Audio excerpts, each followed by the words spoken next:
இன்றைக்கி ரொம்ப வருத்தமாகவே போச்சுங்க. சாமி கும்பிட்டதுக்கப்புறம் தான் ஒரு மனசுக்கு நிறைவே கிடச்சிது. எப்பயுமே எனக்கு கவலையாக இருந்தது, வருத்தமாக இருந்தது அப்படின்னா கோவிலுக்கு போகிறது தான் வழக்கம். ஆனால் கோவிலுக்கு போக முடியல அப்படின்ற பட்சத்தில் வீட்டில் சாமி கும்பிட்டுட்டு சாமிக்கிட்ட உட்காந்து பேசினதுக்கப்புறம் தான் கொஞ்சம் மனசுக்கு நிம்மதியே கிடைக்கும். அந்த மாதிரி என்னடா கடவுள் சோதிக்கிறாரு அப்படின்னு நினைக்கவே கூடாது. நம்மளை சோதிப்பாரே கண்டி அதிகம் நம்மளை கைவிடவே மாட்டார். இது உண்மையான விஷயங்க. உதாரணத்துக்கு என்னன்னா, உளி ஒரு கல்லை அடிச்சுட்டே இருக்குது, கல் அடி வாங்கிட்டே இருக்குது. ஆனால் கல்லுக்கு தெரியாது நம்ம கடைசியில் ஒரு அழகான வடிவ சிலையாக போகிறோம் அப்படின்றது கல்லுக்கு தெரியவே தெரியாதுங்க. அதாவது என்னென்னா, கடவுள் நம்மளை சோதிச்சுட்டே இருப்பார்.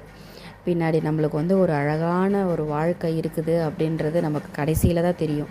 அந்த மாதிரி இப்போ கஷ்டப்படுறோம், கடவுள் ஏன் நம்மளை எப்படி வச்சுருக்காரு அப்படின்னு நம்ம வருந்தவே கூடாதுங்க. இன்றைக்கி இல்லைன்னா நாளைக்கு மாறும் அப்படின்ற ஒரு நம்பிக்கையோடு இருக்கணும் எல்லாருமே. அதே நம்பிக்கையோடு தான் நானும் இருக்கேன். பாய்.